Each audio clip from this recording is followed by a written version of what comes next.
হরে কৃষ্ণ বন্ধুরা, রাধে রাধে। তো তোমরা সকলে কেমন আছো? আশা করি ভালো আছো, আর আমিও ভালো আছি। এটা হচ্ছে আমার ফার্স্ট ব্লগ। এর আগে আমি একটা ভিডিও দিয়েছি, সেটা খুবই ছোট ভিডিও। তো আমি সেরকম কিছু জানি না, অথচ চ্যানেল খুলে নিয়েছি, কয়েকটা শর্ট ভিডিও দিয়েছি, আর এটা হচ্ছে আমার ফার্স্ট ব্লগ। তো দেখো, আজকে সকাল সকাল উঠলাম, উঠে নানুকে পুজো দিলাম। পুজো দিয়ে সকালের কাজকর্ম তো অনেক কিছুই থাকে, সেটা তোমরা জানোই, কিন্তু সেটা ঠিকভাবে করতে পারছি না, কারণ দেখো আজকে প্রচণ্ড বৃষ্টি। দেখো আকাশটা এখনও মেঘলা হয়ে আছে। এখন একটু বৃষ্টিটা ছাড়লো বলে একটু ব্লগটা করতে একটু টাইম পেলাম, তাছাড়া সারাদিনই বৃষ্টি চলছে। এখন বাজে 12টা। ওই যে দেখো আমাদের আম গাছটা, এই আম গাছে নইলেও 50-60, তো মানে এর থেকেও বেশি হতে পারে, বানরগুলো এসে আম খায়।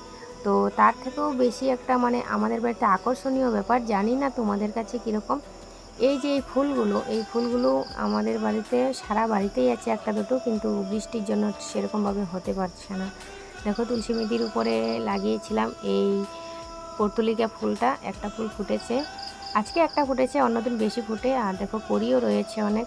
আমার খুব ভালো লাগে, আমি খুব ফুলের প্রিয়, কিন্তু সেরকমভাবে করে উঠতে পারছি না, কারণ তানু নানু দুজনকে নিয়ে আমার অনেক সমস্যা হয়ে পড়ছে। তাই তো এই যে ইনি হচ্ছে গোপা। গোপা এসেছে আমাদের বাড়িতে।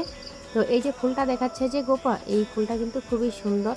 তো এই গাছটা ছোট ছোট হলেও প্রতিদিনই 5টা 7টা ফুল ফুটতেই থাকে, আর এটা হচ্ছে 12 মাসি ফুল। আর সব থেকে বড় ব্যাপার হচ্ছে ওই ফুলটা মানে 2 রকমের হয়, সাদা আর বেগুনি। এই যে এই টাইম ফুলগুলো আমাদের বাড়িতে প্রায় জায়গাতেই আছে, কিন্তু জঙ্গলের জন্য সেরকম হতে পারছে না, জঙ্গল তো পরিষ্কার করতে পারছি না। দেখো তানু কীরকম বিড়বিড় করছে আমার আগে আগে। এই যে বোতল দিয়ে এই টবগুলো বানিয়েছিলাম তো 2-3 বছর আগে। তো খুব সুন্দর মানে ফুল ফুটতো এগুলোতে, এখন সেরকম যত্ন নিতে পারি না। মানে কয়েকদিন যাবৎ বৃষ্টি হচ্ছে বলে এই গাছগুলো হয়েছে, সুন্দর হয়েছে। এর আগে কোনো চিহ্নই ছিল না, আমি তো ভাবলাম যে এগুলো এখন ফেলে দিতে হবে, তো এখন দেখছি আবার হয়ে যাচ্ছে। তো ওই যে পর্তুলিকা ফুলটা যে বললাম, সেটা আমাদের বাড়িতে 2-3 কালারের রয়েছে। এটা গোলাপি আর সাদা একটা, আর একটা পুরোই গোলাপি, আর একটা হচ্ছে একদমই সাদা। তো ওই 3 রঙেই আছে আমাদের বাড়িতে। এটা অনেক কালারেরই হয়, কিন্তু আমাদের বাড়িতে এই 3 কালার আছে। এখানে দেখো ফুলগুলো প্রতিদিন খুবই সুন্দর ফুটে, তোমরা আমার প্রায় ভিডিওতেই দেখে থাকবে, কিন্তু ঘাসের জন্য ঠিকভাবে হতে পারছে না। বর্মশাকে বলছি একটু ঘাস মরার ওষুধ দিয়ে দিতে, কে শোনে কার কথা, ছাড়ো। তো আজকে রান্না সব কিছু দিয়ে একটা সবজি করেছি। বৃষ্টির দিন কোথায় কি করব, বর্মশাই বাজারেও যাচ্ছে না, সব কিছু দিয়ে একটা সবজি করেছি। দেখো এরকম ভাল লাগছে।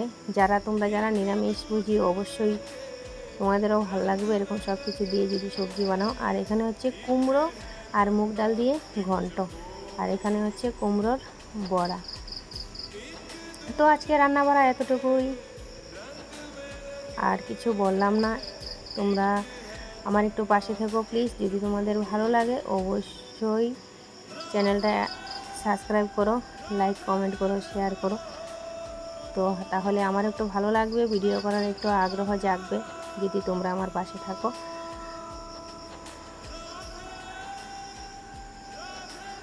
তো আমার এই চ্যানেলের নাম হচ্ছে সনাতনী রায়কেশ্বরী।